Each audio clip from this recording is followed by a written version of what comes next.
Atamvandan to all my dear friends. I hope you all are well at your home and may Mata Rani bless you all. My dear friends, my today's topic is what is Kundalini. ये कुंडलिनी शक्ति जो है ये क्या है और इसके क्या क्या एस्पेक्ट हैं, हम थोड़ा सा आज उसकी इंट्रोडक्शन करेंगे।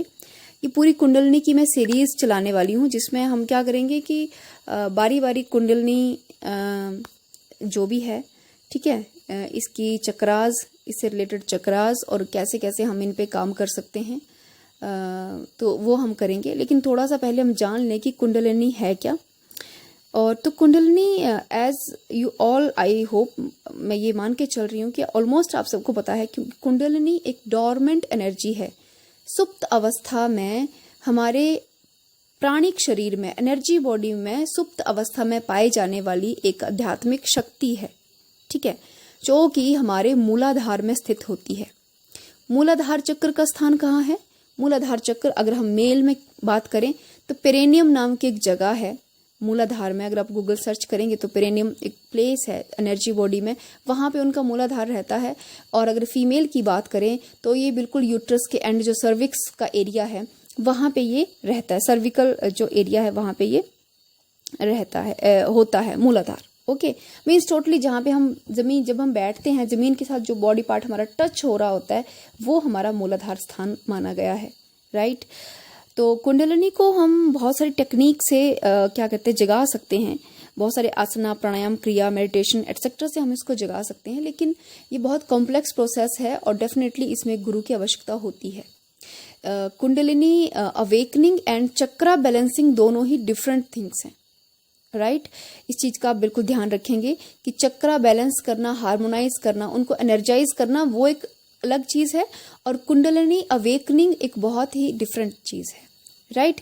तो जो होता क्या है कि कुंडलिनी जब एनर्जी जो कि 3.5 कॉइल लिए हुए, ऐसा मानते हैं कि वो सरपेंट है, मतलब ऐसा नहीं कि हमारी बॉडी में कोई सांप है, नहीं, ऐसा नहीं है। मीन्स कि वो जैसे सांप कॉइल मारता है वैसे वो जो एनर्जी है वो 3.5 रोल कुंडल की तरह, जैसे कुंडल की तरह मार के बैठी है। कुंडलिनी जो शब्द है, कुंडलिनी वो आया है हमारा शब्द कुंड से, राइट। कुंड मतलब जैसे हवन कुंड होता है, एक गहरी जैसे खड्डा टाइप जिसमें कि हम अग्नि को प्रज्वलित करते हैं। तो हमारी बॉडी में मूलाधार वो हमारा हवन कुंड है हमारे शरीर का, जहाँ पे वो कुंडलिनी शक्ति सुप्त अवस्था में है, राइट। तो कुंडलिनी को तंत्रा में हम कुंडलिनी कहते हैं, लेकिन बेसिकली हम इसको प्राणिक शक्ति भी कह सकते हैं या प्राणिक ऊर्जा भी कह सकते हैं कि हमारी जो प्राण बॉडी है ये उसी में होती है, राइट। तो कुंडलिनी क्या होती है कि जब भी कुंडलिनी एनर्जी एक्टिवेट होती है, यानी कि वो जागृत होती है, अब तक तो वो डॉर्मेंट थी, स्लीपिंग मोड में थी, लेकिन जैसे ही वो एक्टिवेट होती है तो होता क्या है, हमारी शरीर में, हमारे प्राणिक शरीर में वैसे तो 72,000 नाड़ियां हैं, 72 से 1000 नाड़ियां, लेकिन उसमें से 3 मुख्य नाड़ियां हैं जो कि है इडा, पिंगला एंड सुषुम्ना। तो सुषुम्ना नाड़ी जो है वो हमारा सेंट्रल नर्वस सिस्टम से लिंक होती है, हमारी रीढ़ की हड्डी के बीचों बीच सुषुम्ना नाड़ी जो है वो पाई जाती है। लेकिन याद रखिए ये भौतिक शरीर में नहीं है, ये हमारे प्राणिक शरीर में है, राइट। तो होता इट इज एज्यूम्ड, ये माना जाता है कि जैसे कुंडलिनी जो है वो शक्ति राइज होती है वो सीधा सुषुम्ना से होती हुई हमारे ब्रेन में जाती है। लेकिन रास्ते में हमारे क्या आ रहे हैं, 6 चक्रास आ रहे हैं, 6 चक्रास आ रहे हैं। जैसे वो एक्टिवेट हुई तो पहले मूलाधार, फिर स्वाधिष्ठान, फिर मणिपूरक, अनाहत, फिर हमारा थ्रोट चक्र, देन आज्ञा चक्र एंड देन सहस्त्रार। इसमें बीच में एक बिंदु चक्र भी आता है, राइट। सहस्त्रार से पहले और हमारे आज्ञा चक्र के बाद एक चक्र है जिसका नाम है बिंदु चक्र। तो उन सब चक्रों से होती हुई जाती है, यानी कि इसको हम कहते हैं चक्र भेदन, इसको हम क्या कहते हैं, चक्र भेदन। तो जैसे ही क्या होता है कि कुंडलिनी एक्टिवेट होती है तो पहला चक्र क्या भेद होता है हमारा, मूलाधार, मूलाधार को वो भेद करती है।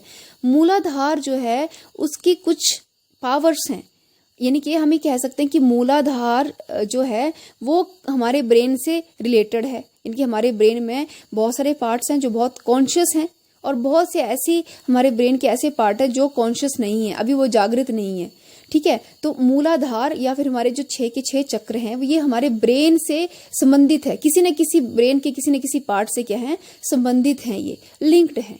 तो जैसे कुंडलिनी शक्ति क्या होती है, एक जैसे मान लो उसने मूलाधार को भेद किया तो मूलाधार से संबंधित वो जो ब्रेन का पार्ट है वो एक्टिवेट हो जाएगा। जैसे वो स्वाधिष्ठान को भेद करेगी, स्वाधिष्ठान से संबंधित हमारे ब्रेन में जो पार्ट है वो एक्टिवेट हो जाएगा, वो काम करना स्टार्ट कर देगा, राइट। इसीलिए हमने देखा है कि बहुत से लोगों में बहुत सारे गुण होते हैं, ठीक है, जैसे कि म्यूजिक कंपोज करना, है ना। बहुत से साइंटिस्ट हैं, बहुत बड़ी बड़ी थ्योरीज देते हैं, जैसे मोबाइल फ़ोन बनाना, वाईफाई की इन्वेंशन, जो कि नॉर्मल इंसान सोच नहीं सकता, लेकिन वो लोग सोच पाते हैं और वो उनका क्या कर पाते हैं, उनके ऊपर सर्च करके उनको खोज पाते हैं। दैट मीन उनमें वो कुंडलिनी ऑलरेडी अवेकन्ड है और उनकी कुंडलिनी 6 चक्रों में से किसी ऐसे चक्र, जैसे मान लो कोई म्यूजिक कंपोज कर रहा है, दैट मीन उनकी कुंडलिनी उनके अनाहता में है, तभी तो वो बहुत अच्छा म्यूजिक कंपोज कर पा रहे हैं, जो कि हमारी समझ से बाहर है, राइट। तो जैसे ही कुंडलिनी शक्ति एक्टिवेट होती है तो जैसे ही चक्रों का भेद करती है, उस चक्र से संबंधित हमारे ब्रेन का पार्ट एक्टिवेट हो जाता है। मीन्स हम उस क्रिएटिव फील्ड में जो है वो एक्सपर्ट होते चले जाते हैं, राइट। तो kundalini is basically a creative energy. होता क्या है कि कुंडलिनी तो एक ही है, एनर्जी एक ही है, लेकिन वो अलग अलग फॉर्म में अपने आप को क्या करती है, रिप्रेजेंट करती है। जैसे अगर कोई म्यूजिशियन है तो वो म्यूजिक के फॉर्म में सामने आएगी। अगर कोई सपोज करो कोई डायरेक्टर है जो फिल्में डायरेक्ट करते हैं, सोचो हम इतने अच्छी कंपोजिशन नहीं कर सकते, जो लिरिक्स लिखते हैं इतने अच्छे लिरिक्स हम नहीं लिख सकते, राइट। या फिर बहुत अच्छे पेंटर है, जो वर्ल्ड फेमस पेंटर है, बहुत सुंदर सुंदर पेंटिंग करते हैं, ठीक है, हम लोग इतने एबल नहीं है शायद पेंटिंग करने में, राइट। तो या फिर जैसे आइंस्टाइन जैसे साइंटिस्ट हो गए, ठीक है, उनकी कुंडलिनी पावर जो थी वो ऑलरेडी अवेकन्ड थी, तभी तो वो बियॉन्ड द ह्यूमन लेवल जा पा रहे थे, बियॉन्ड द ह्यूमन थिंकिंग सोच पा रहे थे, जैसे जिन्होंने क्वांटम की थ्योरीज दी हैं, ठीक है। ये सब वो लोग हैं जो जिनकी कुंडलिनी ऑलरेडी अवेकन्ड है और कुंडलिनी अब एक क्रिएटिव एनर्जी है। अब वो क्रिएटिव वर्क अलग अलग रूप में रिप्रेजेंट हो रहा है। जो बहुत बड़े डांसर्स हैं उनकी भी अवेकन्ड है, right. So basically kundalini awakening का मतलब है कि हमारे अंदर की क्रिएटिव फील्ड सामने आना, ठीक है। इट इज एज्यूम्ड, ये माना जाता है कि जो कुंडलिनी है वो फ्यूरियस है, मतलब जैसे ही हमारे अंदर वो जो पावर एक्टिवेट होती है तो इमीडिएटली एक पर्सन जो है उस पावर को हैंडल नहीं कर पाता। इसका मतलब क्या हुआ कि जैसे कुंडलिनी एक्टिवेट होगी, वो एनर्जी तो एक्टिवेट होगी, अब उसको हमें क्रिएटिव फील्ड में लेके आना है, हमें कुछ क्रिएटिव काम करना है। अगर हम कुछ क्रिएटिव काम नहीं करेंगे तो वो किस में कन्वर्ट हो जाएगी, हमारी सेक्सुअल नीड में। फिर पर्सन जो है वो दूसरी तरफ चलना स्टार्ट हो जाता है, जहाँ से हम दूर आना चाहते हैं, हम स्पिरिचुअलिटी में ग्रो करना चाहते हैं, तो वहीं हम स्पिरिचुअलिटी से अपोजिट चले जाते हैं। माय डियर फ्रेंड्स, ये बात सच है कि कोई भी पर्सन, चाहे वो योगी हो, चाहे वो कोई गृहस्थ हो, चाहे कोई भी हो, वो कुंडलिनी को अवेक कर सकता है, लेकिन डिपेंड करता है कि आपकी इंटेंशन कितनी प्योर है। कुंडलिनी हमारी बॉडी की, हमारी 7 बॉडीज में वाइटल एनर्जी फोर्स है, वो आदि शक्ति का स्वरूप है। आदि शक्ति माँ भी है और माँ को पता होता है कि बच्चे की इंटेंशन क्या है। अगर तो आपकी इंटेंशन है कि मुझ में बहुत सारी साइकिक पावर्स आ जाएं, मैं इस वर्ल्ड पे रूल करूं, तो it may be destructive for you, ये आपको बहुत सारी डिस्ट्रक्शन में ले जाएगी। और अगर आपकी इंटेंशन है सिर्फ शिव और शक्ति के मिलन की, या फिर आपकी इंटेंशन है उस सुपर कॉन्शियसनेस में मर्ज होने की, तो कुंडलिनी आपको हमेशा ही हेल्प करेगी। कितने ही टाइप हैं हमारे पास, चाहे वो मेडिटेशन है, चाहे वो योगा है, चाहे वो साधनाएं हैं, चाहे वो मंत्रा चैंटिंग है, स्पिरिचुअलिटी के जितने भी रूप हैं, अल्टीमेटली वो कुंडलिनी के ही रूप हैं, राइट। वो कुंडलिनी अवेकनिंग के ही रूप हैं, ठीक है। लेकिन मैं फिर से कह रही हूँ, चक्रा हार्मोनाइज करना, चक्रा को बैलेंस करना एंड कुंडलिनी को अवेक करना, दोनों ही डिफरेंट थिंग्स हैं। होता क्या है, जैसे होता है ना कि कोई घर में हमारे मेहमान आना है, उसके आने से पहले हम बहुत अच्छे से साफ सफाई करते हैं, वैसे ही कुंडलिनी की अवेकनिंग से पहले अगर हम अपने चक्रा को बैलेंस कर लें तो उससे क्या होगा कि हमारे जो रास्ते हैं डिस्ट्रक्शन की तरफ जाने के, वो बहुत कम हो जाएंगे। जैसे कि ओशो जी ने कहा है कि अगर 100 रास्ते हैं हमारे कुंडलिनी से, मूलाधार से निकलने वाले अगर 100 रास्ते हैं, तो उसमें से सिर्फ एक ही रास्ता है जो सहस्त्रार तक जाता है, और बाकी 99 वो रास्ते हैं जो हमें मूलाधार में खींच के रखते हैं। समझ रहे हैं आप इस बात का अर्थ कितना गहरा है, ठीक है। कि एक ही वो रास्ता है। तो अर्थात अगर हम अपने चक्रों की क्लींजिंग करते रहेंगे, चक्रों को समझ के उनमें क्या विकार हो सकते हैं और कहीं वो विकार हम में तो नहीं, अगर हम उसको साफ करेंगे तो कल को यदि हमारी कुंडलिनी एक्टिवेट भी होती है तो जब वो किसी चक्र का भेदन करेगी तो उसमें कोई भी वो विकार नहीं होगा, क्योंकि कुंडलिनी है क्रिएटिव। अब क्रिएटिविटी क्या हो सकती है? कुछ भी हो सकती है creativity. Do you think creativity positive ही हो सकती है? अरे नेगेटिव भी तो हो सकती है। ओसामा बिन लादेन जैसे सॉफ्टवेयर इंजीनियर जो लोग आतंकवादी बन जाते हैं, बहुत हाई लेवल की प्लानिंग करते हैं, तो क्या वो क्रिएटिव नहीं है?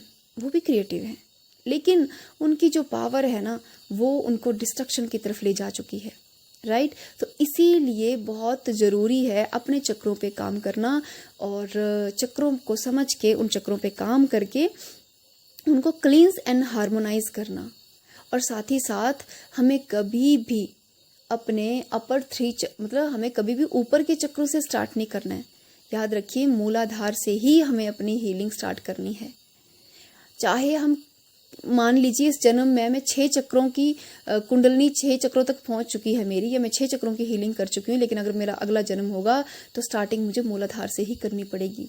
लेकिन होगा ये कि उस समय मुझे मूलाधार की हीलिंग में बहुत समय नहीं लगेगा, वो क्विक से हो जाएगा। तो वैसे ही स्टार्टिंग आपको अपने हमेशा मूलाधार से करनी है। और वैसे भी अगर नीचे के 3 चक्र आपके बैलेंस हो जाएं, हार्मोनाइज हो जाएं, तो ऑटोमेटिक अपर के 3 चक्र बैलेंस हो जाते हैं, क्योंकि अपर के 3 चक्र में इतना प्रॉब्लम होता नहीं है जितना कि हमारे लोअर 3 चक्रास में होता है। तो इसीलिए लोअर 3 चक्रास पे काम करना बहुत इंपॉर्टेंट है, राइट। सो आई होप आपको कुछ क्लैरिटी मिली होगी। और इन चक्रा बैलेंसिंग और हीलिंग के लिए ऑलरेडी एक वर्कशॉप मैं ऑर्गेनाइज कर रही हूँ। आई होप आपने वो वीडियो देखा होगा, मैं डिस्क्रिप्शन में उसका लिंक डाल दूंगी, आप प्लीज़ उसको देखिए और अपने चक्रास को समझिए, उन पे काम कीजिए, उनको बैलेंस कीजिए और स्पिरिचुअलिटी में आगे जाइए। Happy spirituality to all. Thank you so much.